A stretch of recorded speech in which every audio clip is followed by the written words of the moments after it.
నమస్తే, welcome to Suman TV. నేను మీ Amarnath. Present మనం విశాఖపట్నం ఆనందపురంలో ఉన్నటువంటి జగన్మాత టైర్ ఏజెన్సీ ఏదైతే టైర్స్ని రీప్లేస్మెంట్ చేసేటటువంటి ఒక కంపెనీ. సో ప్రతి బస్సెస్ నుంచి ప్రతి వెహికల్ యొక్క టైర్స్ అయితే కనుక ఇక్కడ రీప్లేస్ చేస్తుంటారు. అండ్ అలానే అపోలో డీలర్ కూడా, అపోలో టైర్స్ కూడా వీళ్ళు సప్లై చేస్తున్నటువంటి పరిస్థితి. సో వచ్చేది ఎండాకాలం, ప్రజెంట్ ఎండలు ఎక్కువగా ఉన్నాయి. సో ఎండాకాలంలో టైర్ మేనేజ్మెంట్ అనేది చాలామందికి అవసరం. ఎందుకంటే రన్నింగ్లో బరస్ట్ అయినా లేదంటే ప్యాచెస్ ఎక్కువ అవ్వడం. సో చాలా వరకు హీట్లో ఉన్నటువంటి టైర్స్కి ఏదైనా గుచ్చుకున్నా సరే వెంటనే పంచర్ పడడం అవి జరుగుతుంది. సో అసలు టైర్ మేనేజ్మెంట్ అనేది ఏ విధంగా చేయొచ్చు అనేది ఇంచుమించు 20 సంవత్సరాలు అనుభవం కలిగినటువంటి జగన్మాత ఎంటర్ప్రైజెస్ ఓనర్ అయినటువంటి చంద్రశేఖర్ గారితో మాట్లాడి మరిన్ని వివరాలు తెలుసుకునే ప్రయత్నం చేద్దాం. నమస్తే. నమస్తే sir, tyre management in summer season అంటే ఏం చెప్తారు సార్? టైర్ మేనేజ్మెంట్ అంటే సమ్మర్ సీజన్ అంటే చాలా సెగ్మెంట్స్ ఉంటాయి కదా సార్. ట్రక్, కారు, బైక్ చాలా సెగ్మెంట్స్ ఉంటాయి కదా. జనరల్గా రెగ్యులర్ సీజన్స్లో అరిగేదానికన్నా సమ్మర్లో కొంచెం ఫాస్ట్గా అవుతుంది. ఎందుకంటే అది రోడ్డుకి ఉండి ప్రజెంట్ మనం అన్ని తార్ రోడ్లు కాబట్టి, సో ఆ రోడ్డు తాలూకు ఫ్రిక్షన్ అవ్వచ్చు, మన టైర్ ఫ్రిక్షన్ రెండు కలిపి కాస్త ఫాస్ట్గా అరుగుతుంది. ఇంకా మార్చుకోవడం విధానం అంటే ఏంటంటే మనం రెగ్యులర్గా కార్ టైర్స్ మార్చుకోవడంతో పాటు మనం అలైన్మెంట్ కూడా చేసుకోవాల్సి వస్తుంది సార్. అదేంటంటే మనకి మినిమం 50% ఆఫ్ వేర్ ఉన్నంత వరకు మనకి ఇబ్బంది పెట్టదు టైర్ అనేది. 50% దాటిన తర్వాత మనం సమ్మర్లో కానీ నార్మల్ టైమ్స్లో కానీ ఎక్కువగా బయట తిరిగేటప్పుడు వెహికల్ సౌండ్ ఇస్తూ ఉంటుంది. మనం ఏంటంటే వెహికల్ అదర్ సౌండ్స్ అనుకున్నప్పుడు టైర్ సౌండ్ ఎక్కువ వస్తుంది. దాన్ని హార్డ్ అవ్వడం అంటాం జనరల్గా. టైర్స్ ఫాస్ట్గా హార్డ్ అవుతాయి. సో దానివల్ల ఏంటంటే ఎవ్రీ 5000 కిలోమీటర్స్కి ఒకసారి అలైన్మెంట్ కంపల్సరీగా చేయించుకోవాలి. ప్రతి 5000 అలైన్మెంట్ అండ్ టైర్ బ్యాలెన్సింగ్ అనేది చేయించుకుంటే మనకి ముందు వెనక ముందు వాచుకోవడం చేసుకుంటే టైర్కి లైఫ్ వస్తుంది సార్. బేసికల్గా జనరల్గా ఒక కార్ టైర్ ఎగ్జాంపుల్గా తీసుకుంటే మీరు అది మినిమం దాని ఎక్స్పెక్టేషన్ 50,000 to 60,000 కిలోమీటర్స్ రావాలి. అది 30,000-40,000కి అరిగిపోతుందంటే దానికి మేజర్ కారణం అలైన్మెంటే సార్. అంటే అది బ్రాండ్ వాల్యూని బట్టి ఏదైనా ఉండొచ్చు, పక్కన పెట్టేస్తే మనకు ఫస్ట్ కారణం అలైన్మెంట్ అండి. అండ్ మీరు అడిగినట్టు సమ్మర్లోనే ఎందుకు ఎక్కువ ఇష్యూస్ వస్తాయి అంటే అది వేడే కారణం సార్. అండ్ ఇంకొకటి ఏంటంటే మనం నీడ ఏరియాలో పెట్టాం, చాలా వరకు వెహికల్స్ బయట ఉంచేస్తాం. ఆ హీట్కి దాంట్లో ఉండే అది తెంప పోతుంది కదా. సో దానివల్ల కూడా కాస్త మనకి హార్డ్ అయిపోతాయి టైర్స్. దానివల్ల మీరు అన్నట్టు రన్నింగ్లో వెళ్ళేటప్పుడు పంచర్ పడడం, పేలిపోవడం, ఇలా ఓవర్లోడ్స్. ఇప్పుడు ట్రక్స్ చూసిన చాలా వరకు ఏంటంటే బయట కొన్ని ఓవర్లోడ్స్ ఉంటాయి. సో దానివల్ల కూడా కాస్త బ్లాస్ట్ అలా ఇవి అవుతుంటాయి. డిఫరెంట్ సినారియోస్ ఉంటాయి. బట్ బేసికలీ మనం చేసే మేజర్ థింగ్ అంటే మెయింటైన్ చేసుకోవాలి. టైర్ని కంపల్సరీగా వెహికల్ని మెయింటైన్ చేసుకోవాలి. అది చాలా వరకు ఏంటంటే చూడరు, అందరికీ అది అంత ఐడియా ఉండదు.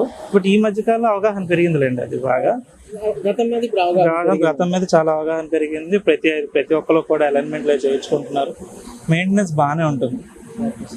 సో మరి టైర్ లైఫ్ అంటే ఎన్ని ఇయర్స్ అని చెప్పొచ్చు సార్? అంటే కంపెనీ ఇచ్చిన స్టాండర్డ్స్ ప్రకారం రన్ అవుతుందంటారా, లేదంటే మనం చేసిన మెయింటెనెన్స్ ప్రకారం టైర్ లైఫ్ అనేది బేస్ అయి ఉంటుంది? సార్ ఇప్పుడు రెండు సినారియోస్ చెప్పాను సార్ మీకు. అదేంటంటే కంపెనీ ఇచ్చేది స్టాండర్డ్ లైఫ్ అనేది ఎప్పుడు కంపెనీ అనేది మిస్టేక్ చేయదు, పక్కాగా ఇస్తారు. ఏదైనా ప్రాబ్లం వస్తే ఇవ్వడానికి మనకి వారంటీ ఆప్షన్ పెడతారు. అంటే ఒక పెద్ద టెస్టింగ్ సెంటర్ నుంచి అది 100 రకాల టెస్టులు పాస్ అయ్యి వస్తుంది. 1-2 చిన్న ప్రాబ్లమ్స్ వల్ల వెనక్కి వెళ్ళినా అది ఆటోమేటిక్గా ఏదో ఒక క్లైమ్ చేసుకొని మళ్ళీ కొత్తలో ఇస్తారు కంపెనీ మిస్టేక్ ఉంటే. మనం చేసే మేజర్ మిస్టేక్స్ అంటే ఇప్పుడు పంచర్ పడింది అనుకోండి సార్, మనం ఏం చేస్తామంటే దగ్గరలో ఎక్కడైనా పంచర్ షాప్ ఉంటే బండిని డైరెక్ట్గా అలాగే డ్రైవ్ చేసుకొని వెళ్ళిపోతాం. ఇప్పుడు ప్రతి టైర్కి స్ట్రాండ్స్ ఉంటాయి. ఆ లోపల ఉన్న వైర్ కనుక సాగిపోయింది అనుకోండి, కంపెనీ కూడా ఏం చేయలేదు, పంచర్ వేసే మెకానిక్ కూడా ఏం చేయలేదు. అంటే చాలా మంది నిజంగా మీరు అన్నట్టు అవగాహన లేక పంచర్ అయితే కనుక సరేలే కిలోమీటర్ కదా 2 కిలోమీటర్లు కదా అని చెప్పి స్టెఫ్ని మార్చుకోకుండా ఆ లో ప్రెషర్ ఉన్నప్పుడే వాళ్ళు వెళ్ళిపోతూ ఉంటారు. సో అలా వెళ్ళిపోతే కనుక టైర్కి ఎటువంటి ఇబ్బంది వస్తుంది? గ్యారంటీ లోపల నుంచి మొత్తం సాగిపోతుంది సార్.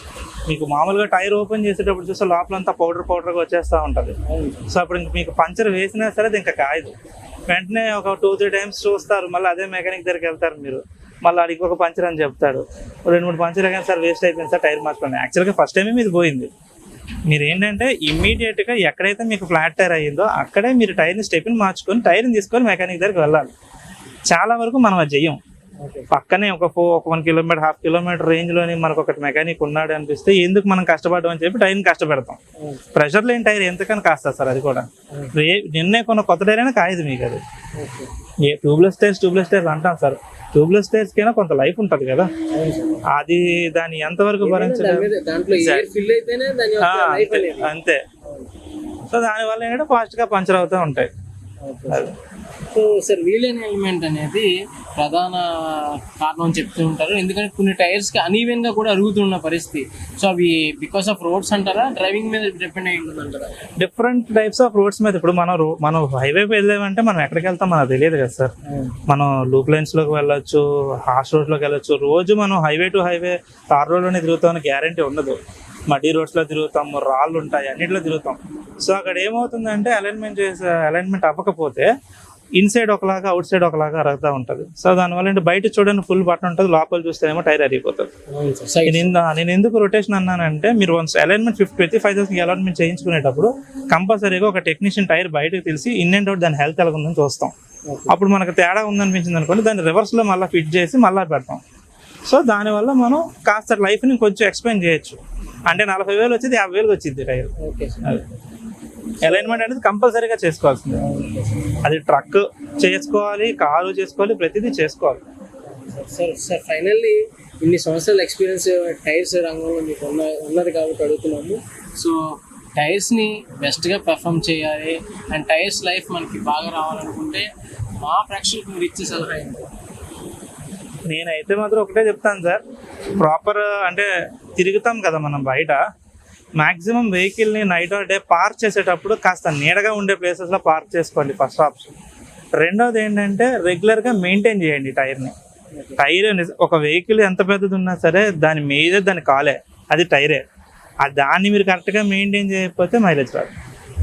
దాన్ని ప్రాపర్గా మెయింటైన్ చేయడం అంటే, ఇప్పుడు వెహికల్కి మనం ఎలాగైతే 10,000కో 5,000కో మన వెహికల్ సర్వీసింగ్ ఇస్తామో, అలాగే టైర్ను కూడా ప్రతి 5,000-10,000 కిలోమీటర్స్కి అలైన్మెంట్ చేయించుకుంటే కంపల్సరీగా ఎలాంటి టైర్ అయినా సరే కంపెనీ ఇచ్చింది అంటే 100% అది ప్రాపర్గానే ఇస్తుంది. సో మనం దాన్ని ప్రాపర్గా మెయింటైన్ చేసి దాని లైఫ్ మనం చూడగలం. అంటే కంపెనీ ఇచ్చినట్టు అంతే. కంపెనీ ఇచ్చిన అవుట్పుట్ రాలేదు, ఈ కంపెనీ మంచిది కాదు, ఆ కంపెనీ మంచిది చాలా మంది చెప్తాము. బట్ మనం ఎంత కరెక్ట్గా ఉన్నామనేది కూడా మనం చూసుకోవాలి ఫస్ట్ ఆఫ్ ఆల్. అది ఎందుకంటే మనం మెయింటైన్ చేస్తేనే ఆ టైర్ మనకి కరెక్ట్ లైఫ్ ఇస్తుంది. Thank you sir.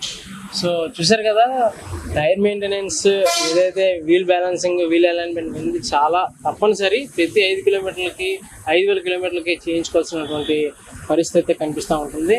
So cameraman ప్రసాద్తో అమర్నాథ్, విశాఖపట్నం, సుమన్ టీవీ భీమిలి.